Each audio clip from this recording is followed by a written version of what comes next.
네, 한지원 캐스터와 함께 시장 이슈 점검하겠습니다. 어서 오십시오. 네, 안녕하세요. 오늘은 어떤 이슈입니까? 네, 오늘은 어제 핫했던 게임주 살펴보도록 하겠습니다. 중국 정부가 3개월 만에 한국산 게임에 대한 판호를 다시 발급했습니다. 지난해 12월에 이어서 두 차례 연속인데요. 이로써 게임업계에 대한 한한령 해제에 대한 기대감도 올라가고 있습니다. 다만 일각에서는 실질적인 판호 발급 수혜를 받을 수 있는 종목을 중심으로 옥석 가리기가 필요하다는 평가가 나오는데요. 시장의 전망은 어떤지 내용 짚어보도록 하겠습니다. 네, 어제 게임주들이 탄력받는 모양새인데요. 특히 판호를 받은 기업들 주가 상승세가 두드러졌죠? 네, 그렇습니다.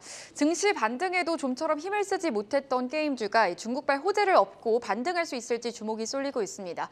어제 KRX 게임 K뉴딜 지수의 상승률은 한국거래소가 산출하는 이 32개 테마 지수 중에서도 가장 높았다고 하는데요. 게임주 전반적으로 풍풍이 불어들기는 했지만 특히나 판호 발급을 받은 종목들을 위주로 수급이 유입되는 모습이었습니다.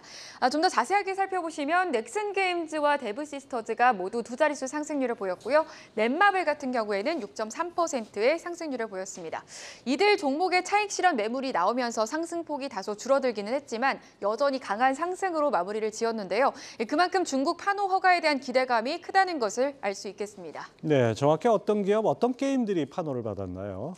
네, 중국 정부가 3개월여 만에 한국산 게임에 대한 판호를 다시 발급했는데 지난해 12월에 이어서 두 차례 연속이죠. 생각보다 빠른 시기에 판호 발급이 재개되면서 업계에서는 중국이 2017년 이후 지속해온 한한령에서 한 발 물러서는 신호탄이라고도 기대하고 있습니다. 지난해 12월에는 7종의 게임에 판호를 발급해줬었는데 이번에는 5종의 게임에 판호를 발급했는데요. 자세하게 살펴볼까요? 넥슨 게임즈의 블루 아카이브와 메이플 스토리 IP 게임 그리고 데브시스터즈의 쿠키런 킹덤이 있고요. T3 엔터테인먼트의 클럽 오디션, 마지막으로는 넷마블의 7개의 대죄가 되겠습니다. 일각에서는 이번 판호 발급에 성공한 게임 가운데 특히나 이 블루 아카이브의 성과가 기대된다는 전망이 나오고 있는데요. 일본 애니메이션 IP와 서브컬처가 결합된 게임으로 중국 현지 퍼블리싱을 담당하는 업체 또한 강점이라는 분석이 나오고 있습니다. 네, 세계 게임 시장에서 중국 시장 아주 점유율이 높다고 들었는데요. 이번에 판호 발급으로 상당한 수혜가 예상이 되죠? 네, 그렇습니다. 중국은 전 세계 게임 매출의 20.4%를 차지하는 주요 시장 중 하나인데요. 중국 시장 규모는 2021년 기준 약 58조 7천억 원으로 미국과 양대 산맥을 이루고 있습니다. 보시는 것처럼 한국과는 2배 이상 차이가 나고 있는데요. 국내 게임 시장의 성장률이 둔화하는 상황에서 중국 시장 진출은 국내 게임사들에게 수익성 개선과 동시에 글로벌 시장 진출을 위한 발판 마련에 큰 도움이 될 수 있을 것으로 보이고 있습니다. 또 중국 정부가 판호 발급을 재개하면서 60조 원 규모의 시장 재개방이 본격화됐다라는 분석도 함께 나오고 있습니다. 네, 증권가에서도 이번 판호 발급을 상당히 긍정적으로 전망하고 있죠? 네, 그렇습니다. 먼저 NH투자증권에서는 이 게임 업종 주가는 크게 판호 발급 시기와 게임 출시 시기에 두 번에 걸쳐서 긍정적인 이벤트로 반영된다고 합니다. 즉 한국 게임들의 판호 발급이 재개되고 있어서 매월 이벤트로 작용할 수 있다는 점을 투자 포인트로 꼽고 있고요. 또 하반기부터는 판호가 기발급된 게임들의 실제 출시로 이어질 수 있다는 점에서 올해 내내 게임 업종 주가에 긍정적인 영향을 미칠 것으로 분석하고 있습니다.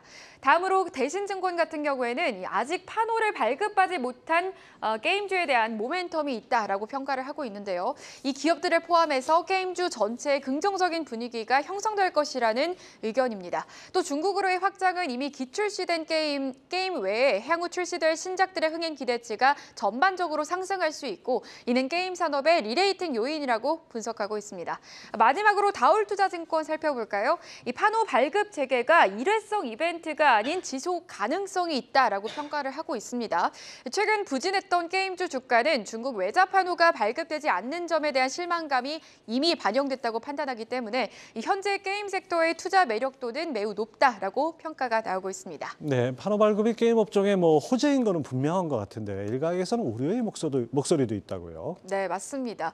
물론 중국에 진출할 길이 열리면서 시장의 대부분은 긍정적으로 받아들이는 분위기입니다만 일각에서는 중국 게임 시장이 정체기에 접어든 데다 현재 게임 경쟁력도 높아졌기 때문에 이 성공을 낙관하기는 어렵다는 분석이 나오고 있습니다.